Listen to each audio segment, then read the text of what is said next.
Magandang araw po. Kayo po ay nanonood o nakikinig sa programang Opinyon dito sa Danido Dizon TV. Palakpakan.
Well, he was a broadcaster.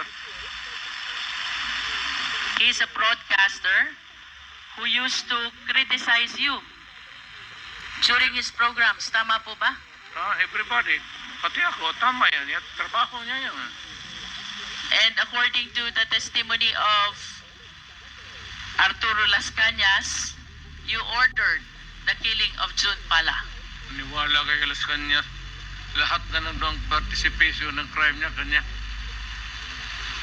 And there's a pattern, you know. Look at the pattern of the crimes. Kanya lahat ng ano. Do you believe that as a policeman? Would I? Would I?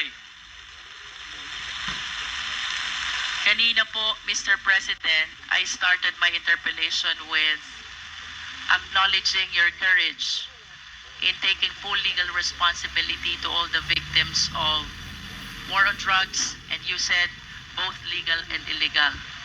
The reasons why I asked about Laod Quarry, where human bones were found. The reason why I asked about the Dumoy raid, where 11 Chinese personalities were summarily brought and killed to Laod Quarry. The reason about why I asked about the mosque bombing and the killing of June Pala is I wanted to substantiate the courage that I saw on you when you initially expressed taking full legal responsibility to all the victims of war on drugs, both legal and illegal, according to you. You are substantiate? Yes, Mr. President. Where's the proof? Mr. President, I'm anchoring my questions about the separate incidents from your initial statement that you are taking full legal responsibility Yes. to all the victims of war on drugs. You said both legal and illegal. Yes. Mr. President, you are a long-time prosecutor, correct? And of course, it is very fundamental upon us, all lawyers, the requirements of due process. We are zeroing in on a particular individual now. Due process is the law which hears before it condemns. Due process is the law which requires notice and hearing. If you say so. Mr. President, I hope that we will be reminded that by due process, the end does not justify the means. Kanina po, tinanong din po kayo ni Honorable Brosas about the number of the victims of war on drugs.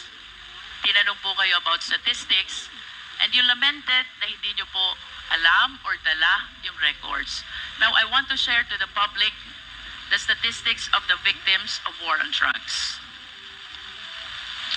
We are... Mr. President, this is from PIDEA. I think this is a consolidated effort of Karapatan, Global Witness, National Union of Journalists of the Philippines, the Supreme Court, Rappler, and the Philippine Drug and Enforcement Agency. We have 6,252 individuals in police anti-drug operations as of May 2022. 27,000 to 30,000 individuals, including those killed vigilant style. 427 activists, human rights defenders, grassroots organizers as of December 2021. Land and environment defenders as of December 2020, 166. Journalists, media workers, as of April 2022, 23 victims. Judges, lawyers, prosecutors, as of December 2021, 66 victims. And mayors, vice mayors, as of December 2021, 28 victims, Mr. President. Mr. President, my question is, when you implement war on drugs, did you strictly comply with the requirement of due process? Yes. Mr. Chair, I will wrap up. Thank you, Mr. President.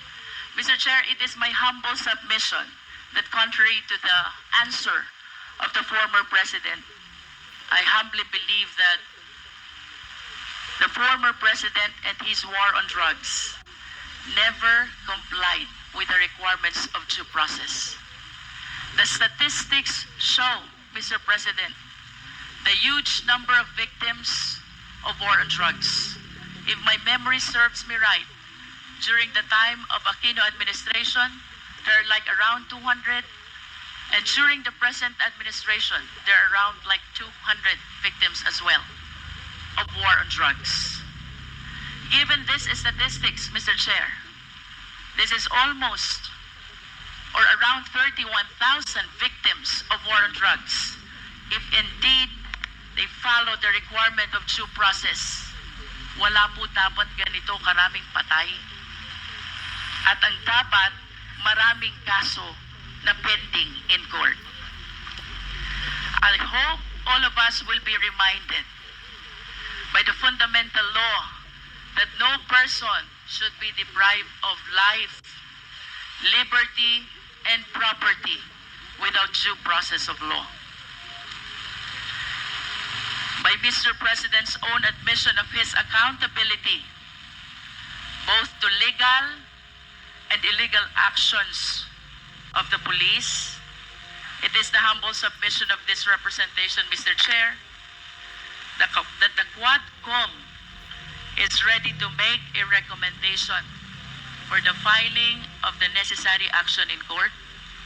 That is a violation of the law, RA 9851, Act defining and penalizing crimes against international humanitarian law, or at the very least, the murder cases as defined under the revised penal code. To finally conclude, Mr. Chair, last series of questions to Mr. President, again to substantiate the courage that he was able to show during the initial part of this hearing. Mr. President, in the past hearing of Quadcom, may 30 Chinese drug lords na napatay sa Davao Penal Colony. Are you willing to take accountability and responsibility also for this?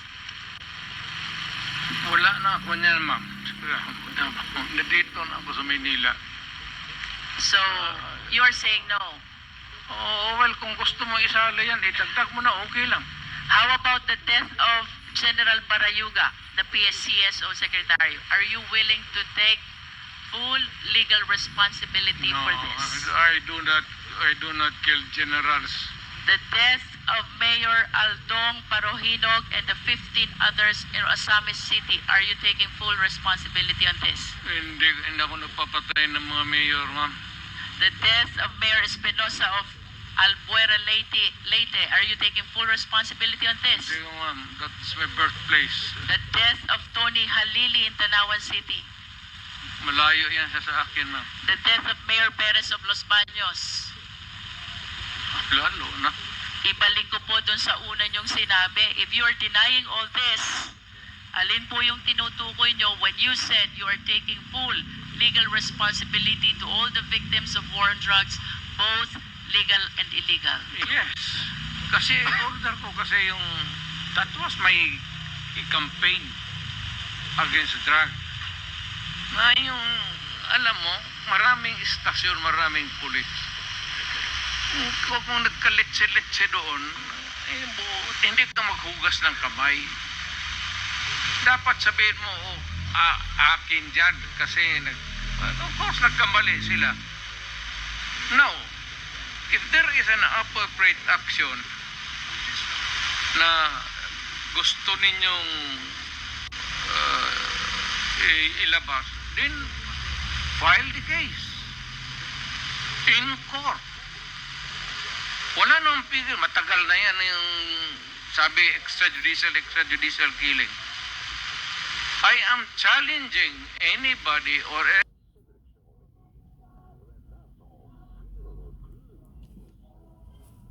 makes the accusation, whether it is really true or not, it may be true, file the case in court because may korte tayo. And even if you admit na totoo yan, you have to go to court because I will make the admission there again. Are you saying, Mr. President, that when you go to court, you're willing to admit also your accountability for all the deaths during the war on drugs? Ay, of course, may abogado man ako, ma'am. Kung ano sabihin, abogado ko, sunod ako. I hope that everything that you said before the quad can be reduced in writing so that truly we can believe that you're taking full legal responsibility to all the victims of war on drugs, both legal and illegal, because as lawyers we believe that by extrajudicial confession, we have to put that in writing, Mr. President. Totoo yan, ma'am. I order the campaign against drugs. Hindi ako it's a policy of government or of the president. Hindi ako maghugas ng kamay. Hindi ako magsabi hindi kasi yung department